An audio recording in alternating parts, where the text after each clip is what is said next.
Welcome back to the UFO Rabbit Hole podcast. I'm your host, Kelly Chase. Today, I bring you something truly special.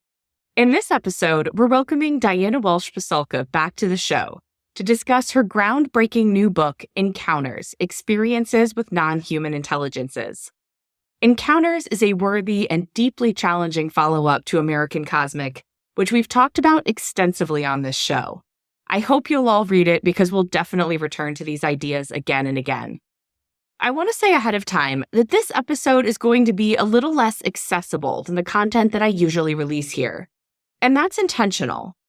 Diana has been doing the podcast circuit to support the launch of Encounters, and there have been some really phenomenal interviews going into the specifics of the book. In particular, I recommend her recent appearances on Somewhere in the Skies and That UFO podcast. Both did a great job of diving into the characters and experiences portrayed in the book, and they're definitely worth your time. Hardcore listeners of the show will know that over the past year, my thinking around the subject of UFOs has been deeply influenced by Plato's Cave, and particularly by a somewhat radical read on what it has to teach us that was first introduced to me by Diana and frequent guest of the show, James Madden. It was actually in one of Diana's classes on UFOs and the cave where I first met Jim and eventually struck up a friendship. And I've spent the last 18 months processing and integrating the things I've learned from them both. I'm profoundly grateful for what that process has opened up to me, not just in terms of my understanding of the phenomenon, but with regard to the meaning and possibilities inherent in human experience. On November 27th, Jim will also be releasing his first book on the UFO topic entitled Unidentified Flying Hyperobject: UFOs, Philosophy, and the End of the World, which is being published by my new publishing house, Ontocalypse Press. Back in October, I had the absolute pleasure of finishing up the edits on Jim's book while simultaneously reading an advanced copy of Diana's, and I was fascinated by the interplay between the ideas in both. I found myself thinking that the episode that I really wanted to make with regard to both of these phenomenal books would be one that didn't involve me, and in which Diana and Jim were given free rein to explore a conversation on their own. Luckily, they agreed, and the result is the stunning conversation that I have the privilege of sharing with you today. This episode is definitely challenging, but for those of you who've been following along on this journey, you're in for a real treat. I have links to both Jim and Diana's books in the episode brief, so you can get your hands on those if you haven't already. In my opinion, these are two of the best and most important books about the UFO phenomenon published in recent memory, and both are destined to be classics of the field. And if you'd like to hear more from Diana, she will be speaking at the Inquiry into Anomalous Experience in the Phenomenon conference in New York City on December 9th. This conference is being hosted by J. Christopher King and James Ian Doley alongside the legendary Leslie Kean, and will also feature Michael Masters, Tim Gallaudet, Paul H. Smith, Josh Cutchin, and Peter Skafish. In-person tickets are unfortunately sold out, but a limited number of live stream tickets are still available. The link to get those is in the episode description, so make sure to jump on that soon if you're interested in attending remotely. All right, without further ado, I'm pleased to share this incredible conversation between Diana Walsh Pasulka and James Madden. All right. Hello, Diana. Hey, Jim. It is grand to talk to you again. It's been a while, so I'm very excited to talk to you. Yeah, me too. I'm excited also. Congratulations on Encounters. Thank you. Thank you. And congratulations on your book too. It's excellent. Thank you. I appreciate that. So let's do this first. Okay. Let's maybe talk about why it makes sense that you and I would be talking. Okay. So yeah. I'm a professor of philosophy in I have no degrees in anything but philosophy. I didn't even do a minor in college. I just immersed myself in philosophy. Okay. So mainly I do philosophy of mind, but I also have interest in philosophy of religion. Okay. And so there's the source of my Venn diagram overlap with you, right? Yes. And if I characterize that, you are a religious studies scholar, but you have a master's in philosophy. Is that right? Yeah. So I've been reading philosophy my whole life since I was 11. And I naturally gravitated. I was a pre-med major in university. as that's what my parents thought would be a good idea. But I kept taking philosophy classes and realized that, yeah, this is actually what I enjoy doing.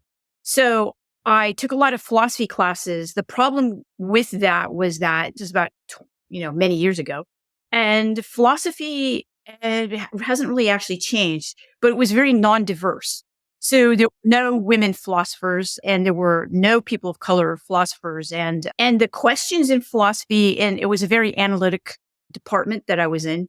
The questions were really analytic philosophy questions. And I was really interested in meaning of life type of philosophy questions. So I took courses in rhetoric, which was the place where philosophers actually asked, what I would consider really philosophical questions. So anyways, I did attempt to do a master's degree in philosophy and have enough philosophy classes to get that. But during that time period, I gravitated to religious studies because that's where I met people who actually were philosophers and were doing what I would consider to be really good philosophy, but just in different departments. They weren't in analytic philosophy programs. And analytic philosophy, as you know, is very specific. It's asking about things like paradoxes and things like that. Nothing against that, but I was interested in, like I said, meaning of life questions, things like that. So that's my relationship with philosophy. I did begin as a graduate student in philosophy and then gravitated toward religious studies questions and did philosophy within religious studies. I am now in a philosophy and religion department of philosophy and religion. So my whole life has been spent around people who do philosophy and I still read philosophy. Yeah.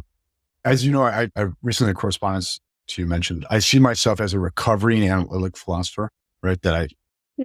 My view on analytic philosophy is it's sort of like, how Plato required of his students that you should study geometry and mathematics for a decade before you showed up to do philosophy.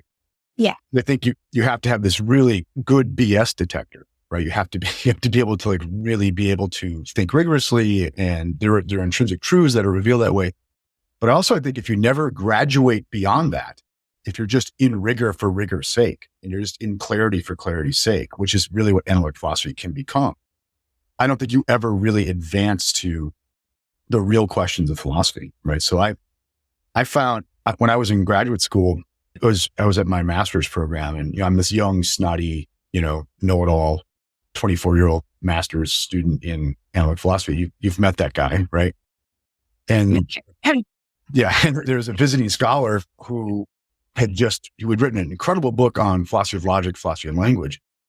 And I asked him what his next book was going to be on. And he said, it's going to be on aesthetics in European philosophy and existentialism. I was like, what are you doing? Why are you giving up a perfectly good thing you're doing? And he said, look, when I got in my 40s, I wanted to ask more substantive questions, and I got beyond that. Right.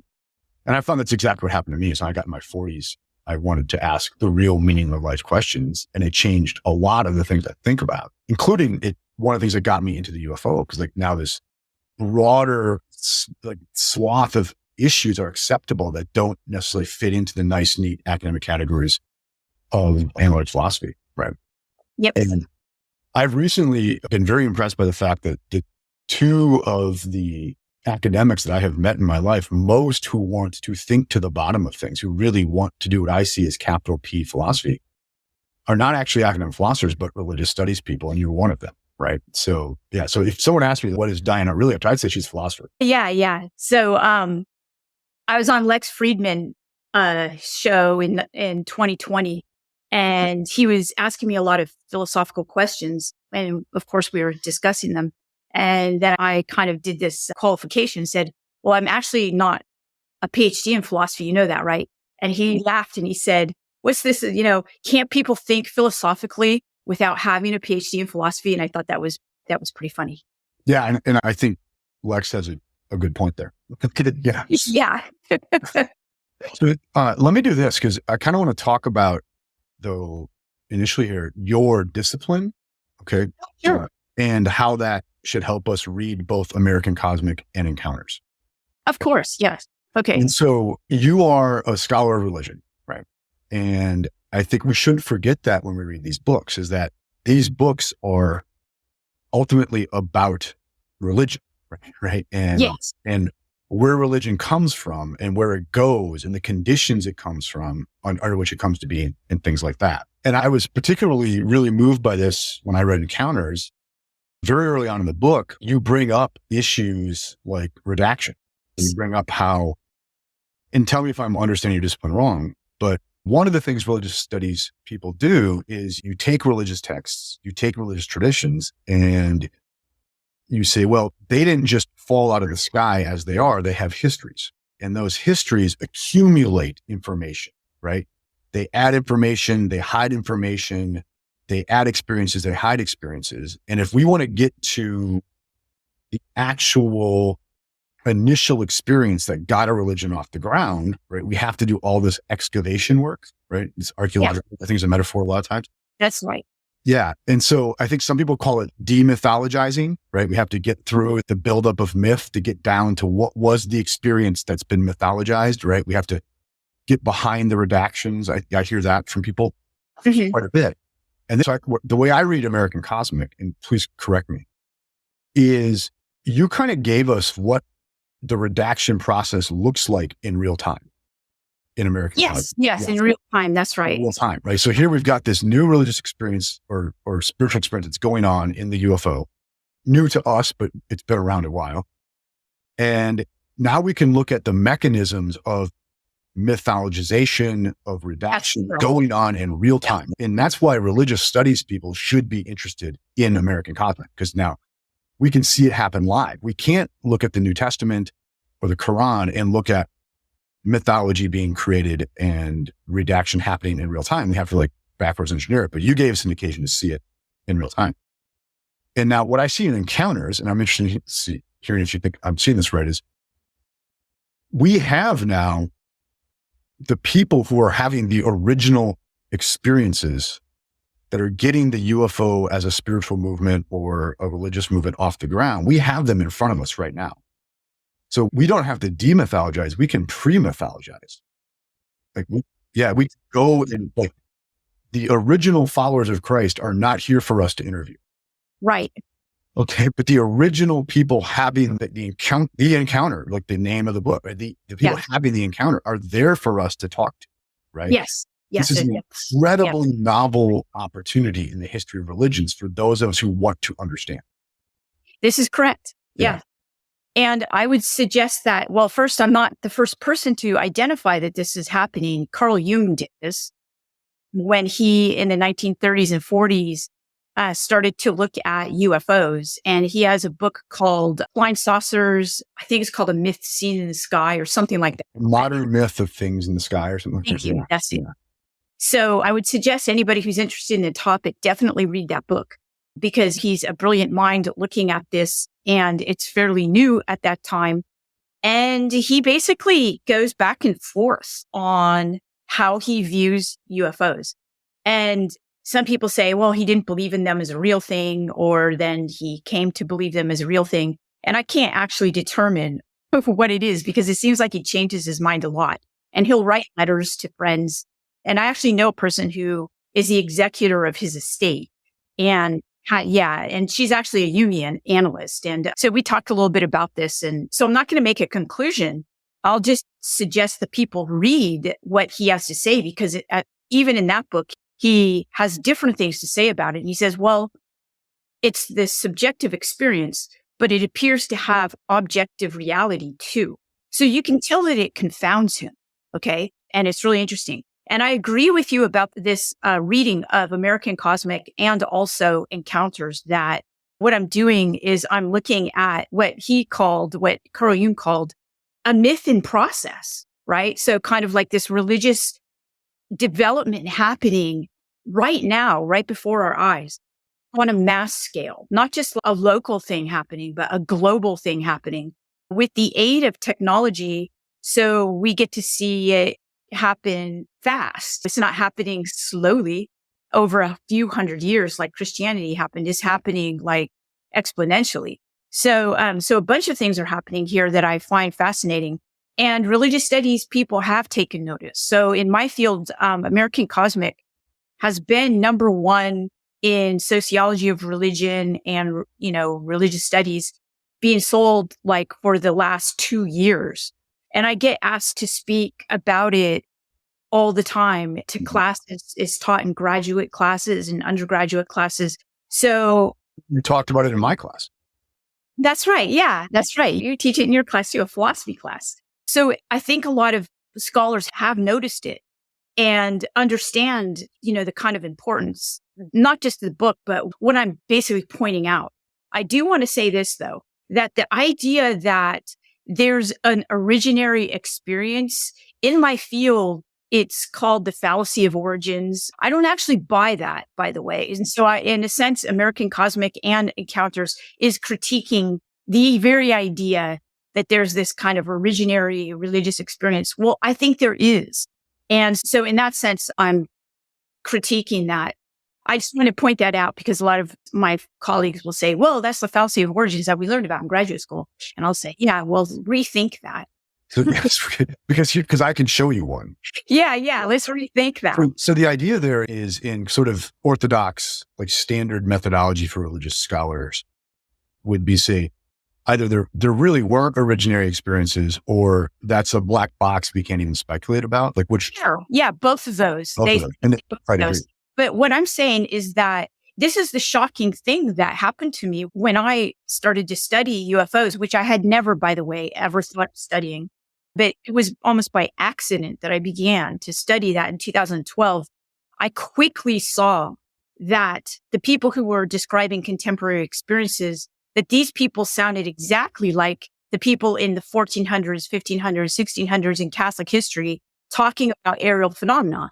There was the same element of surprise when they saw something they couldn't really put into the categories that they inherited, right? Either religious categories or scientific categories. It seemed the same. They were like, whoa, what's this? And having these shocking experiences, sometimes traumatic experiences. And so what happened was that I did what seems to be a sacrilegious move. I suggested that these were real. And the thing is that I think a lot of the reasons why people in religious studies don't want to make that move is because we haven't made that move. That's something that in my field we don't make. We don't say this is real, because if you commit to saying it's real, you commit to a lot of things that in my field we don't want to do. We don't want to advocate for any conclusion as to what they are. We started philosophizing. Yeah, exactly. Yeah. And that's a rabbit hole. But I think that we have to make that move. And it's a messy move, but I made it. Yeah, well done. Because I think there's so much that goes on in academia that acts as if we can transact business without ontological commitment. That's right. Yeah. And this is one of the reasons why, especially those of us in the humanities, have made ourselves irrelevant, because whether or not what we're talking about is real, it matters for how much it matters. Right. Yeah. And it does. And it is traumatic too. If you've been living your life as I had been doing this kind of historical research from a distance, right? So I'm looking at houses in the sky, flying ships, things like that back in 1500, 1600. And people are talking about this back then as if it's real. And then today, what we're doing is academic scholarship as if it happened back in the day. But no, we don't believe that anymore, right? Literally. Well, wait, we do. We do believe that still. We just call them different things. But it's happening. And people are having experiences with regard to it too. So there are not only subjective experiences that people have that, as an ethnographer, I feel happy to describe, and I don't have to make any kind of conclusion about, these people are saying that they see these things. But wait a minute, there are objective facts too. Like these things are now caught not just on radar, right? Like, back in the 40s, 50s, we had a radar of these objects. So they're objective, but now we have really sophisticated detection devices that we have that we can actually say, oh, we just don't have radar. We actually have photographs and videos. So Carl Jung's problem is even more acute now. Yeah, it is. There's clearly a subjective aspect to this, but there's all the more evidence that there's a nitty gritty physical aspect to it too. Yeah, absolutely. I'm glad you mentioned Jung, because in my note I made about that point I wanted to bring up, I actually said, these books give us a glimpse of the formation of archetypes. Yes. Yeah, they do. Yeah. The formation of archetypes. Okay. One of the things that you mentioned there, Diana, I've been wanting to talk to you about this for a while, is you said, today we see things and people say, oh, it's a UFO. Right. And it's funny how UFO no longer just means something in the sky. I don't know what it is, right? There's a whole mythology packed in that phrase now. Huge. It's almost always associated with aliens. Okay. Yes. Yeah. And then whereas, in the 14th century, if somebody saw it, oh, it's a demon or, oh, it's an angel, right? Mm-hmm. And there's this tendency to now make an identity claim. The little analytic philosophy, like to make this identity claim to say that, oh no, it turns out what they said were angels, those are UFOs, right? Right. Yeah. Or someone might say, oh, it turns out that what we say are UFOs, or some people say are UFOs, those are really angels. Okay. Yes. So you have this, there's always this problem when we make an identity claim where we say water is H2O. Okay, that this is a discovery that's made, relatively late in history of science, water is H2O. Well, are we saying H2O is water, or are we saying water is H2O? Right. It seems like any kind of identity claim ultimately prioritizes one of the sides of the identity over the other. Right. Correct. Yeah, you know what I mean? But the problem though is that, okay, we'll say water is H2O because we've got this really good chemical theory that explains a lot of broad things. So it makes more sense to take our folk talk about water and all that goes with that and say, well, what that really is H2O, because chemical theory explains a lot. It's very broad. It's very well confirmed. Okay. So now though, let me bring this to what we're talking about. When someone says, oh, it turns out angels are UFOs, right? Oh, it turns out that UFOs are angels. We're going to prioritize. Well, we have to talk about which of those theories, if either of them actually broadly explains things. Right. Right. And it might be that neither of them really broadly explains things. Okay. We just know we're talking about an identity maybe, but we can't prioritize either side of it. Or maybe one of the theories does broadly explain things. Okay. Well, what I'm saying is that before we can start saying whether angels are UFOs or UFOs are angels, we need to do a lot of work, right?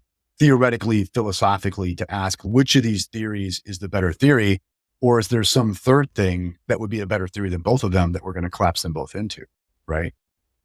And so I think a lot is we need better philosophy of science to be applied to this issue. I think we do. And personally, I'm working with some people who are known. People know who these people are, but they're scientists and they don't actually conclude. Yeah. So if we say, and lots of people do on either side, and people get really upset, by the way, if you say, oh, what we're seeing today, people are saying are UFOs, but they're actually demons and angels. Or what they saw in 1400, those were actually UFOs. Okay, so let's take each of those declarations. Well, there's a lot of baggage with respect to each of them. They're both theories. Yeah, exactly. And so what comes along with saying that they're demons and angels? Well, you've got a whole history of Judaism and Christianity bound up with what is an angel and what is a demon. Okay. And perhaps some of those don't apply to what people are experiencing today. But what if we move then into saying that, okay, they're extraterrestrial UFOs. All right. Well, because of entertainment media that we all have been brought up with, like either Star Wars, Star Trek, X-Files, we all have a generation is inundated with what it means to be something extraterrestrial. All of that unconscious bias or just overt bias is now put into this interpretation. We have that too. What do we have? Well, we actually have a lot of data. Okay. So a lot of people ask me, well, are these things malign or benign? Are they bad or good? Well, that depends. Do people get hurt when they have some of these experiences? Well, actually, yes, they do. Are rattlesnakes good or evil? Right, exactly. So I was talking to Ryan Sprague about this, right? So he said, well, are they bad? Well, that depends. It is bad to receive burns from this thing that you've seen in the sky. And those burns turn out to be pretty nasty. Okay. I would consider that bad, but what was it intentionally done, or was it collateral? Was it like collateral damage? So, this is data that we still are trying to figure out. And so I think that we're still in the data collection stage. And what I did with American Cosmic was basically I just was like, okay, wow, my brain has been blown. And I really need to write this book as if I don't know, the tools I inherited from graduate school to explain this, they are not going to work. So I'm going to try something new here. And that's what I did with American Cosmic. In Encounters, I was over the shock finally. And I was like, okay, what can we say about this? Well, we can say that there's an objective experience that people have subjective experiences about. So let's dive into both of those. So I took real experiences that you could confirm through data, right? So objective data. Many people saw these things. We have instruments that have identified them, but we also have these people, all of whom have seen the same thing, but have different experiences of it. Let's delve into what they experience. The way I read what you've done in Encounters in many ways now is you're performing the phenomenological reduction to say, okay, so the very technical term for the listeners, but the phenomenological reduction is this proposal originally by Edmund Husserl, is that we just leave aside our theories. Okay, just put our theorizations, our mythologies aside, and let's try to take a very, very disciplined look at what the real subjective experience is, not our after the fact interpretation, not our before the fact expectations. Let's just try to do a kind of meditative act, really, is what he has in mind there. We actually look at what is the subjective experience of someone in these objective situations, right?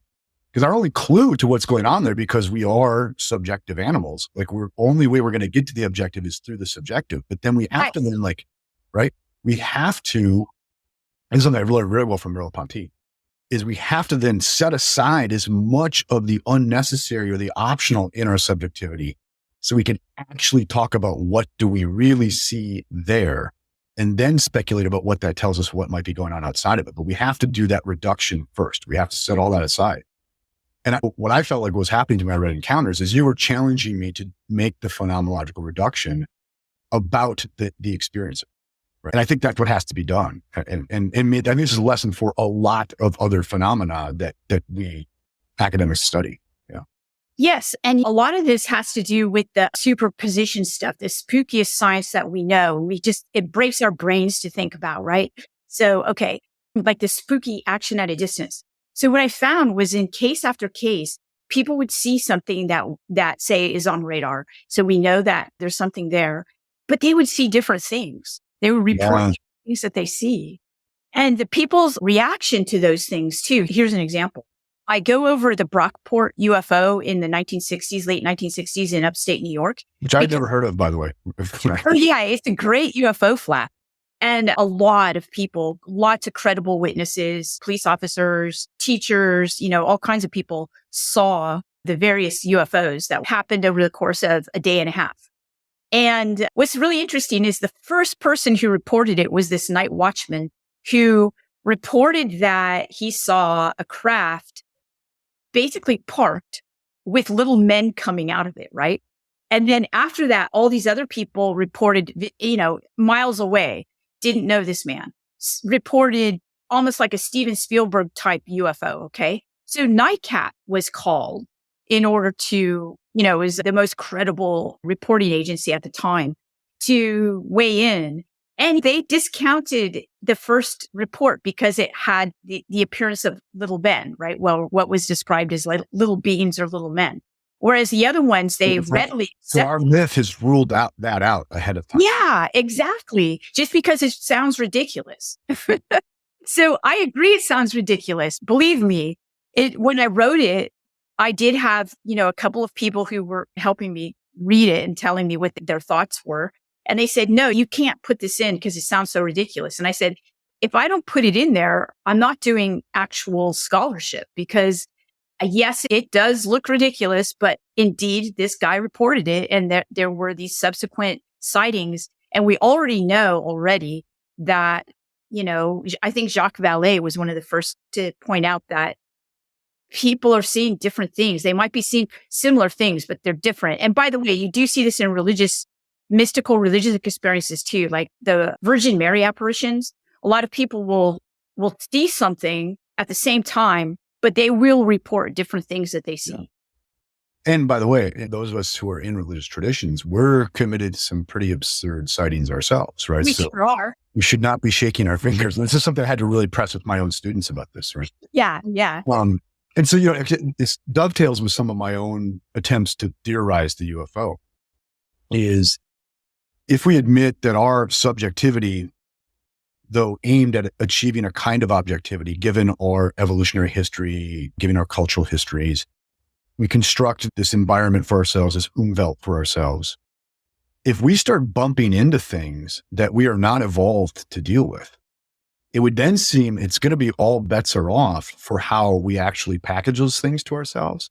So if like your and my shared evolutionary history, shared cognitive equipment was not evolved to deal with a certain kind of organism, and then Diana bumps into it and Jim bumps into it, maybe Diana sees it as a tin ship with little green men. Jim sees it as the dinosaur, the infamous dino beaver now that we hear about, right? I see it as that. Well, that's, of course, because neither of us were evolved to deal with it. And so we hit this thing. It doesn't make sense to us. It can't make sense to us.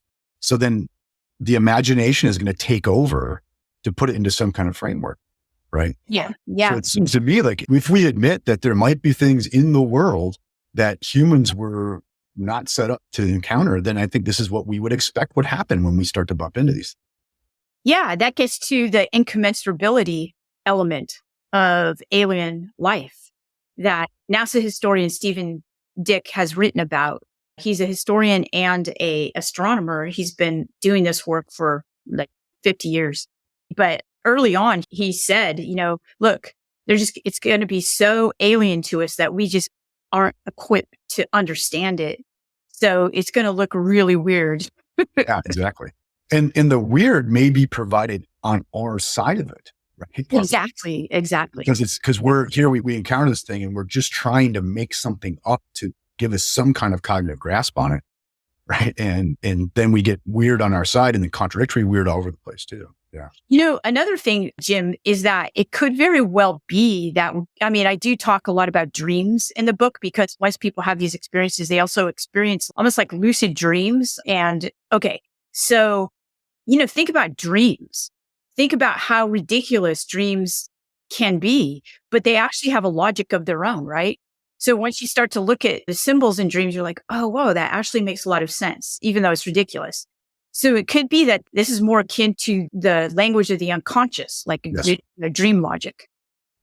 I recently read an essay by William James. It was, Does Consciousness Exist? I think I'm going to write some stuff about this because I think it should play a role in our understanding of this. But one of the many interesting things that James does in that essay is he argues that if an experience has a logic to it and it's something that allows us to like work with it practically, he challenges you to say, well, what greater criterion is there to say that its ontology is something legitimate now? And he's very open to many things. Okay. And I think this is much of like what you're doing. And I think this is maybe some of like what Jeff Kripal is doing is if we can start to see a logic to these experiences, okay, and we can see it playing a role in helping us get around the world, well, then it seems like that's about all we need to say it's real. Mm-hmm. It's real, right? Yeah. I like William James.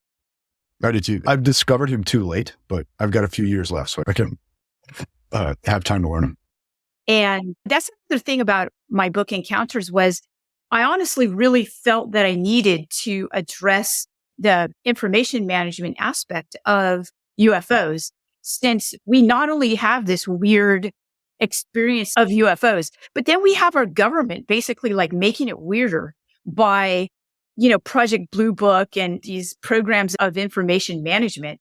So, it's really difficult to study and understand for those reasons. Not just the thing itself is hard to study, but the government, you try to study it and you get discredited or stigmatized. And then a lot of these things happen. So that's where you and I actually met. Was I had been looking for a philosopher who could basically, this sounds so funny, agree with me about my reading of Plato's Republic and the Allegory of the Cave. And I was looking And I looked through my department, no, friends of mine, no. And then you reached out to me.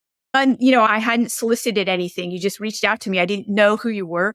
And you said, hey, I just saw you on Theories of Everything. And you talked about Plato's cave. And I believe this too. And I couldn't believe it. I was like, wow. So I binge watched everything that you had said. You've got these great lectures on Allegory of the Cave and Plato's Republic. And that's where we began to have our correspondence. This is too much great. That was a weird synchronicity moment for me, because I think I've told you this, is I finished reading American Cosmic that morning. Like my morning reading that day, I got up and I had one more chapter in American Cosmic. I read it and I was kind of swirling around because you give me that Heideggerian mic drop at the end, but I wasn't That's able right. to make sense of it since, right? But I've tried since, right? And then, so I go up for my workout and I pull up Theories of Everything to listen to, and there you are talking about American Cosmic. And then there's all these interesting things that you talk about there that overlap with what I was doing. So yeah, I think there was some weird synchronicity that happened for me there. So I'm glad that worked out. Yeah, it was for me. Here I am. I'm thinking there is no philosopher out there who's, am I wrong to think this way? And boom, your email came in. Like, okay, yeah, I'm on. No, and I mean, I read Plato's Republic as he is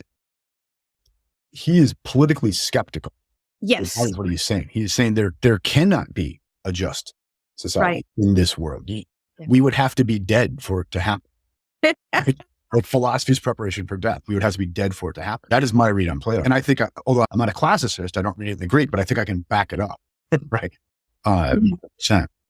And there's a problem he raises early in the Republic people miss, is he says, well, in order to have a just society, we'd have to be run by philosophers, but we would need a just society to produce philosophers in the first place. So there's this logical incoherence to any human founding at all. I think he's saying anything we do, we would have to be guided by something else. Yeah. And I think that he gives us a clue in the allegory in the very end where, they're talking about escaping the cave, the allegory of the cave. I'm sure Kelly's listeners are definitely going to know this because they've listened to her, talk. And I've done it on the show too. Oh, okay, great. Yeah. So, all right. So what happens here is that he does provide an out, and the out is this mystical adoption of philosophy as dialectic. And that, I think, is it. That's what produces the synchronicities that we experience. It's actually living and doing philosophy in that way, in a mystical way. And then in the Western tradition, you get really Jesus coming along and basically doing the same thing. Basically saying to people, look, my way is not for everyone. That's what Plato's saying, is that this way is not for everyone. You might even get killed if you tell people about how they're looking at shadows and he's not going to make Athens great again with this message. Yeah. Right? Yeah, that's right. That's right. And so Jesus is speaking in parables. He's kind of speaking in code. I think that in allegory, the allegory of the cave is code for those who know and who can listen and pay attention. So I guess this is what I came to. I needed to talk about this because I felt that the people who were presenting the most information about UFOs were basically misinforming people. And so I thought, well, nobody's going to listen to me. Nobody's actually going to believe me. But that's not going to stop me from actually talking about it, because I do have an ethical obligation. Because, Plato says we have to go back into the cave and at least try. And, say they come at you, go away, but at least you give it an ethical obligation. Of course, Jesus says this too. We do have this obligation to say, this is happening. You don't have to say it. You just have to say it once, right? And then carry on with your Sangha, carry on with your, I'm mixing religious traditions here, but carry on with your school of Athens. So my take on this, is if you look at book 7 very closely, Glaucon asks Socrates, well, we can't ask the philosopher to go back in the cave now. And Socrates says, well, in our city, we could, but he's talking about the ideal city. But then he says, but our city doesn't exist. So it seems like part of him is saying, you should just get out of the cave and stay out of the cave. Okay. But what did Socrates actually do? He went back in, right? That's he right. went back in. Okay. That's right. And if you look at some of the earlier dialogues, when Socrates could have left the cave, right? He could have escaped prison and gone off somewhere else and philosophized and lived his days out. And because no one really wanted to kill this guy. Okay. Right. But he chose to stay in prison. And when asked why, because he says, it would be like betraying my parents if I left Athens. Okay. So there's something he loves here. Like he cares about people here. He loves them. Right. So in the end, Socrates can't just transcend his body. He can't just transcend the world because he's bound by love. You know what I mean? And so I think Plato said, yeah, if you're an ideal philosopher, you would leave. But guess what? You're not going to do that because you're not an ideal philosopher because you love people. And so you are going to take the risk of going back in the cave and trying to educate as best you can. Yeah. Yeah. Right. And I think that's where I see kind of the implicit Christianity going on there. Yeah. And once you read it like this, it seems to me that you can see, at least in religious studies, once you're trained as a journalist, really in all the different world traditions, you basically see that same move. You see the same move. You see people going out as forming monastic communities and helping each other keep to what they believe to be a living truth. And then those who can accept it and want it come along. And that's when you get what Tyson Yunkaporta, he wrote this great book called Sand Talk. He talks about these things that we call them synchronicities. He calls them extra cognitive events because he says, we in Western culture, we just don't have the vocabulary to talk about these incredibly meaningful coincidences that we call synchronicities that you can't make up. I mean, they just happen. And once you begin to engage in this type of life, these things happen all the time. And, I kind of like call it big mind. Like once you control your little mind and get that under control, you allow this big mind to work. And it's quite beautiful. And, which I think is Heidegger's meditative thinking. That's right. Meditative thinking. Yeah. You see it in Heidegger too, which is why I end there with Heidegger because, he was also somewhat depressed about it, right? And in fact, he was so stigmatized by what he learned about philosophy that he would not allow that last interview, which I quoted at the end of American Cosmic, he would not allow that to be published while he was alive. Yeah. Well, think of even St. Thomas Aquinas, right? Once he goes mystical near the end of his life, he says all of his rational theology is like straw, right? That's right. That's right. There was a ladder to be kicked away. Yeah. Even Aquinas, kind of the arch theological rationalist, right? Right. So, okay. On this point about the cave, because I thought the most troubling and like the scary moment in encounters. Okay. Now, of course, the gray man has some scary stories to tell, right? But so close second place was what you mentioned, like these people that you've met from, intelligence communities, et cetera, they are happy with the cave arrangement. Yeah. And people like their caves and just keep them in there. Right. And we're going to actively try to create caves for people. Yeah. They're really good at it, Jim. They're good at it. Yeah. Well, and Plato knew they were good at it. Like Plato already in the Allegory of the Cave, it's like other people are holding up the puppets that are providing the images. Like Plato already knows the puppet masters are very good at it. Right. And then I think in American Cosmic, my take on it there is like, this is the thing that's missed is like, you're showing us the cave mechanism throughout, like how the cave is created, like all the cognitive. Then in encounters, I actually meet them. And you meet them. Yeah. And how that happens. And I think this is like the thing that like the ufology hasn't heard well enough in these books is beware of the cave mechanism, right? Like beware that you're being put on, right? Like you're being separated from your own experiences. And yeah, like I think that is like the great cautionary note that should be taken from these books. Not just that you might get burnt by a UFO. That's okay. I'm not minimizing that, right? but most of us will not be, right? I hope. Okay. Right. We won't be, yeah. Until the great invasion begins, whatever. But like most of us will not be burnt by UFOs.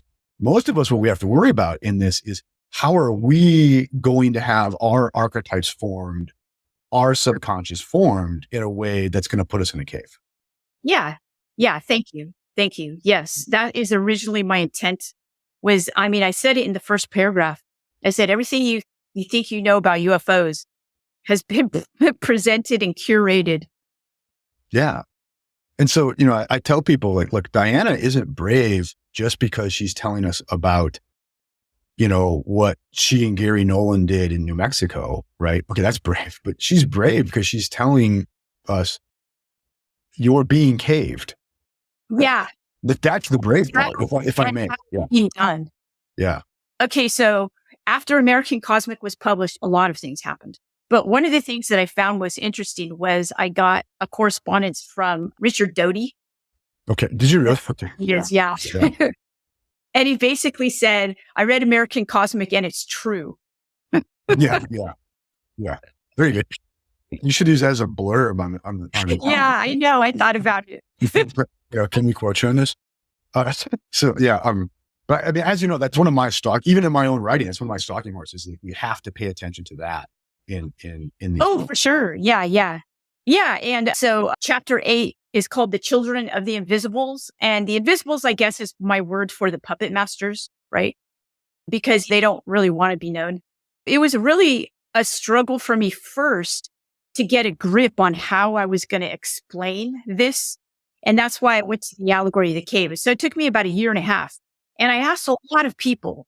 I asked so many people, a friend of mine, to reread the allegory and pay attention this time. And none of them. I said, what about the ones who tie us up? And they're like, it's just an allegory. That's just a trope. And I said, I don't think so. I said, I think he actually means it. And so I got a lot of, you would call it people telling me, no, don't even look at it that way. Like bad on you for doing that. But it was actually my literal experience through doing American Cosmic and Encounters. So during Encounters, then the puppet masters, they basically, they were trying to explain to me that I was an idiot for even trying to tell people about the cave and the mechanisms, because the people don't actually care. And they said, what are you doing? They would even use the language of Christianity, like you're throwing your pearls before swine. Like people aren't going to care. In fact, you're going to lose your academic reputation. You're going to, any kind of goodness that has come from at least the first book is going to be washed away. Don't be an idiot kind of thing is what they were telling me. So I was trying to tell the story. It's like Socrates being invited, could just leave prison, man. Yeah, exactly. Yeah. There was an invitation to join them, I guess. Right. No, but the thing is this is the pedagogical mission is, to tell whoever can, and most people won't hear it. And most people do like their cave, right? But if there's one or two that maybe don't want to be in a cave, you can speak to them. Yeah. I think we could still enjoy things because life is beautiful and it offers so many wonderful gifts, and still understand what the conditions are. Which, truthfully, they do seem pretty grim. I mean, once you think about it, I've come to see also certain things like, so let's take Plato's Republic and the allegory as a way of looking at, it's almost like a template for human life. Maybe not for certain Aboriginal and Indigenous Australians. It seems like the cave wouldn't apply to the way that they live because they don't live that way, but we do. We live this way. To say it's like a template for human life and society in our society.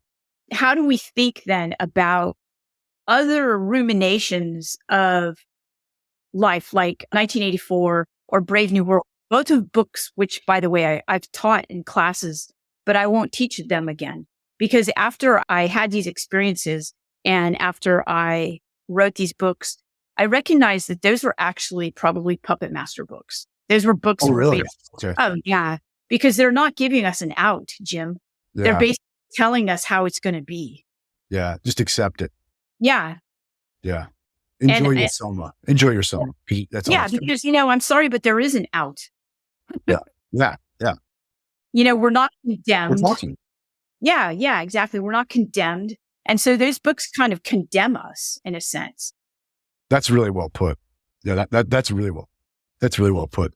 Thanks on that. That's cool. Now I have to go back and relook at those books. Huh? Yeah, it's sad, but that's the conclusion I came to.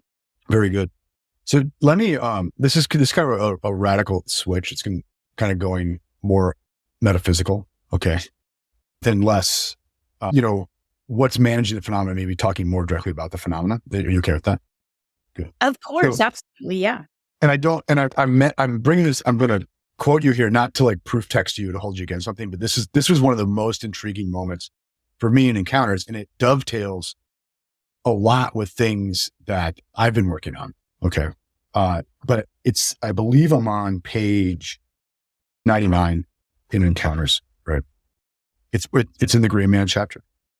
Right. And I'm going to just quote you a little bit here, if you don't mind.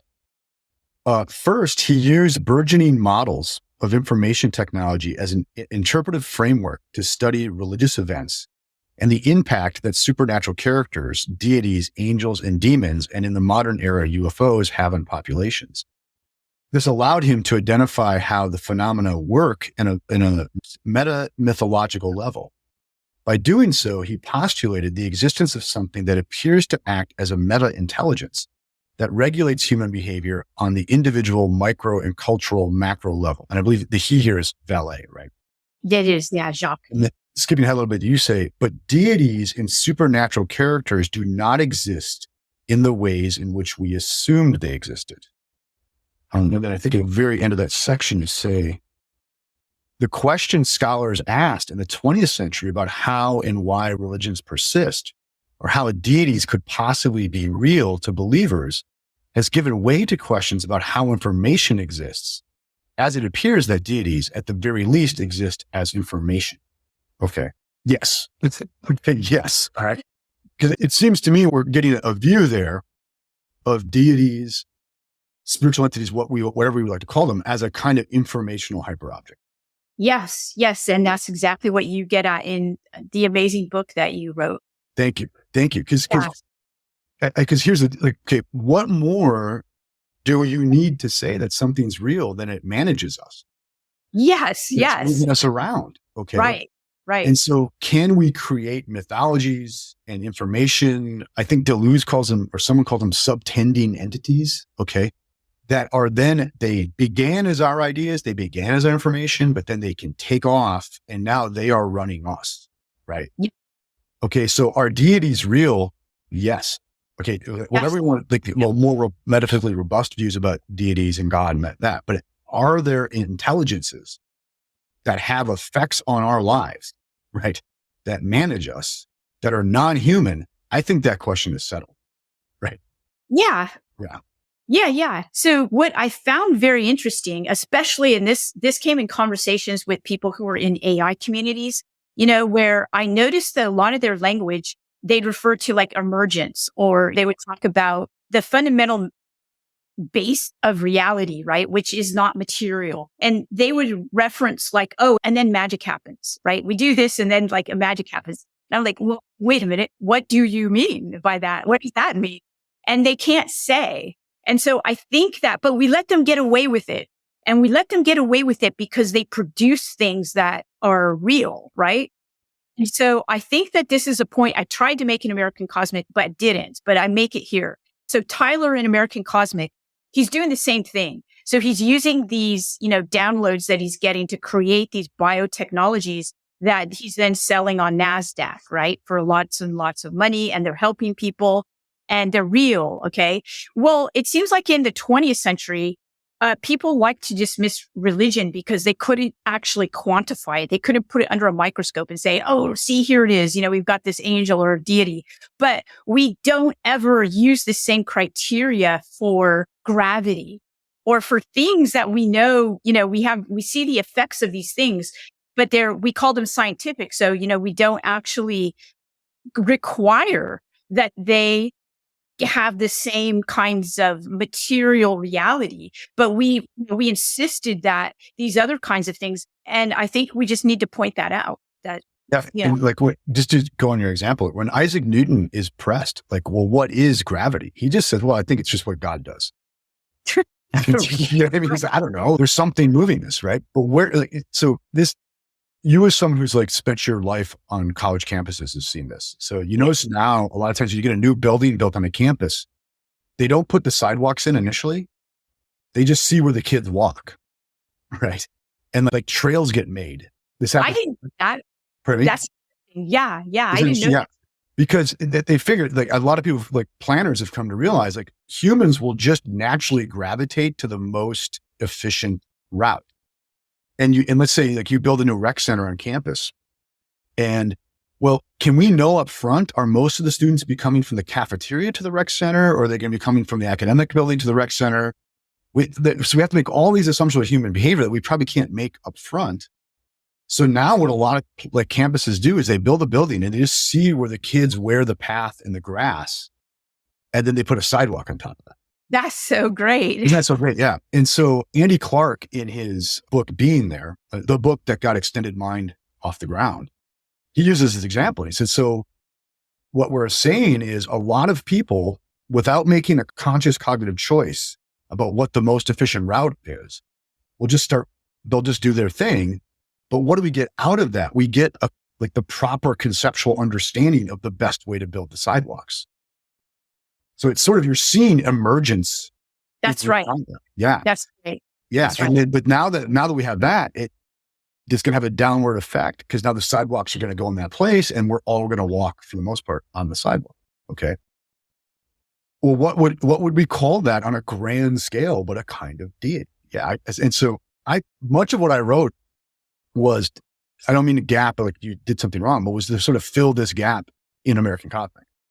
Like, that's right. There's an account of how that would work. Yeah. That's right. Yeah. So when I read that page in the counter, I got up and like, I was like very excited. Oh, great. I'm glad. Yeah. And I know you and I are both interested in Prometheus. Yes. In fact, I'm going to be talking at this conference, Soul Conference at Stanford, Gary Nolan's organization. And I'm going to be calling my talk Rewriting Prometheus. Interesting. Yeah. Because I think now we should ask ourselves, is Prometheus real? Right. Yeah. Because who is Prometheus in mythology? I prefer Aeschylus's telling of the myth. Okay. So in Prometheus Bound, Prometheus is the creator of humanity in this myth. That's right. Right. And he creates us and distinguishes us primarily from the other animals by giving us technological abilities. That's right. Right. Okay. But he's a trickster too. And it's clear he's going to liberate us only to capture us. Seems to be what's going on with Prometheus. And so now what's happened is, we have loose information technology, right, that is going to capture us or has captured us. And that seems to me exactly what Aeschylus is talking about in his version of Prometheus. So it seems that Aeschylus has predicted the emergence of a deity very well. Yeah. Yeah. So tell me about this. I know that you actually came to our university and talked about this, and you talked about this in your book and also more in your new book, The Hyperobject. And it seems to me, I know that you read the chapter on Simone in my book, and that, that kind of dovetails into the questions that you raise about technology and dystopian, utopian, So tell me about that. Have you had any changes with respect to your idea of technology and say Prometheus is, making himself very present to us through this UFO religiosity experiencing. Yeah. So talk about that. So Moon Girl blew me away. Like Moon Girl, Simone, right? Really blew me away. In the best way, she blew me away in her reasoned, I think, disagreement with me. Yeah. Okay. So she does not necessarily see Prometheus as a threat to humanity, right? But as like a god that this isn't her vocabulary for it, but a god that we can negotiate with, right? A god that's that right. could better us, right? Yeah. An emergent thing, an emergent consciousness that we could negotiate with, that could better us, right? Yes. Have to admit, and this is my kind of Catholic nostalgia, right? Is that where this will take us will be different. It will de-world us, right? In a way, it will undo the world that we're used to. But that doesn't mean that this isn't what's best for us too, right? And there aren't great opportunities there. So Simone has assured me that I have to write something else down, right? Because I do think there is this, without going all the way to the kind of blindly optimistic will to power transhumanism that I tend to associate with optimism about technology. Without doing that, I think Simone's optimism has really moved me and shown me things I've missed in this, right? That's right. Yeah. And I think what you do with like bringing Teilhard Chey-Dershanan into it too is very helpful to me in a way but in a challenging way. Yeah. I think it is really challenging. It appears to be inevitable, of course, the technological change that we're all experiencing at the moment. Simone makes it clear that she does not like, and Simone is a chapter in the book. She's an early adopter of AI for many, many, many years. And so she challenged me too, in terms of thinking, basically she hates the idea of artificial technology. She doesn't like to call it that because she says, we don't call language or writing artificial, but it's technological. These are technologies that humans developed in order to create better societies.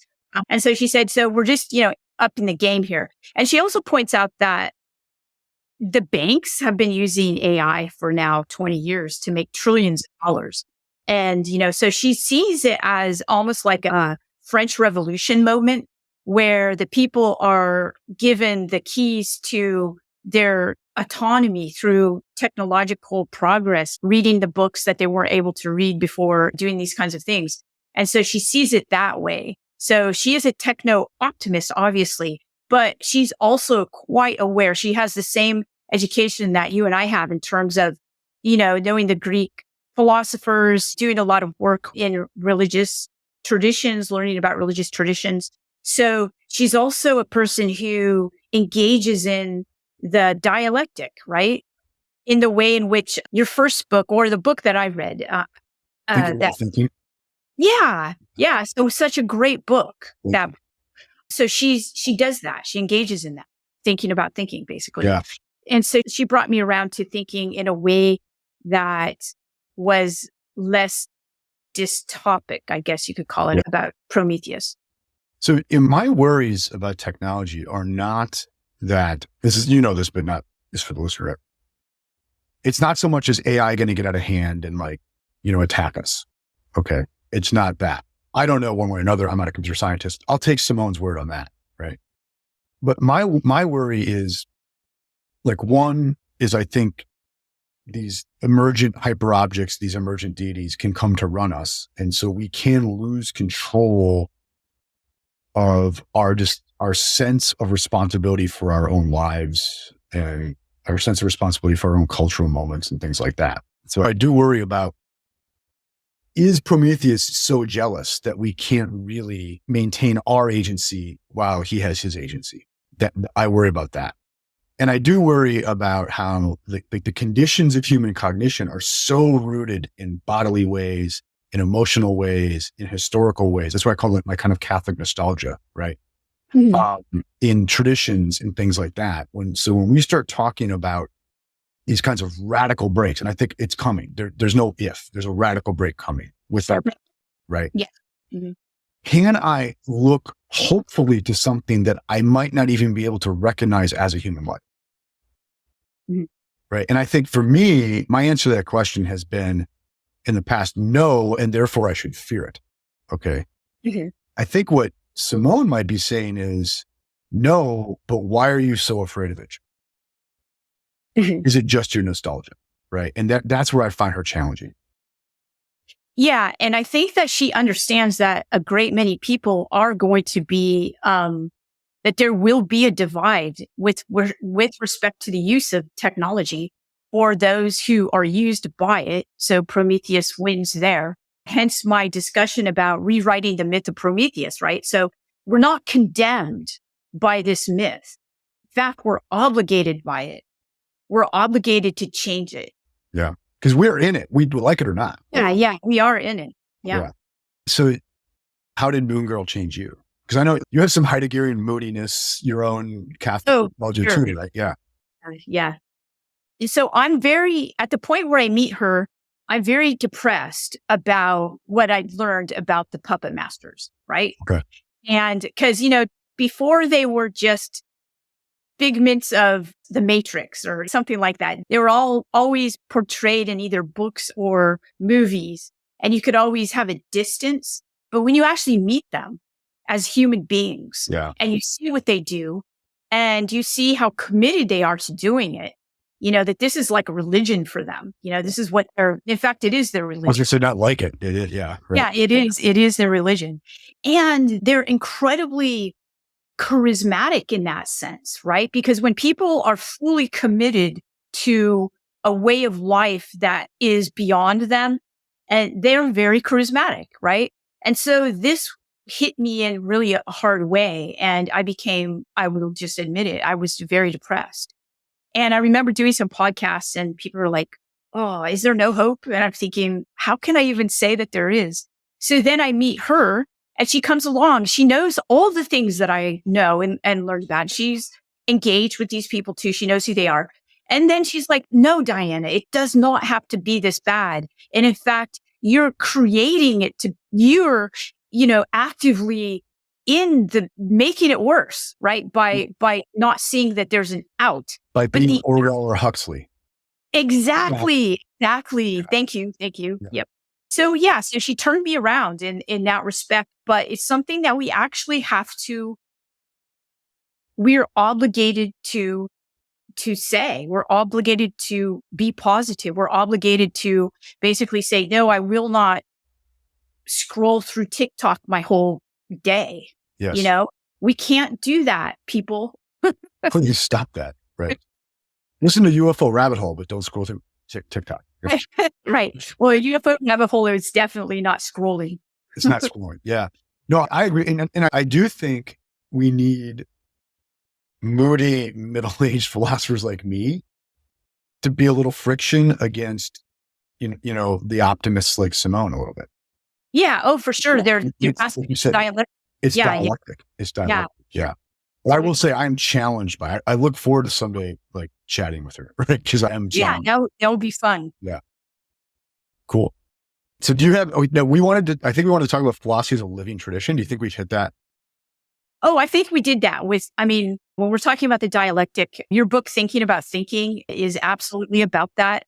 And so, I think that so what you learn about philosophy in school, friends, read the book itself and do some questioning of it. Yes. Yeah. 100%. Unless you need Dr. Jim's class. That's right. Yeah. Well, I'm so torn about all that because I don't think what really got me to make philosophical progress had a whole lot to do with what I did in school.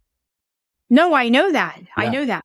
Yeah. Right. Yeah. That's what I'm trying to say is like, because I read those texts in school and they were taught to me, but I surely did not think about them the same ways until after I did UFO research. Yeah. And I think partly is the UFO research kind of made the stakes higher, right? Yep. Like, okay, there's a challenge to my view now. I have to decide this. Yeah. Yes. Good. So that covers my agendas, but thank you for encounters, Diana. Absolutely. So we have only like barely scratched the surface of that book. So please, people should read that book. Yeah. Yeah. Thanks for speaking with me. And thanks to Kelly for having us on her show.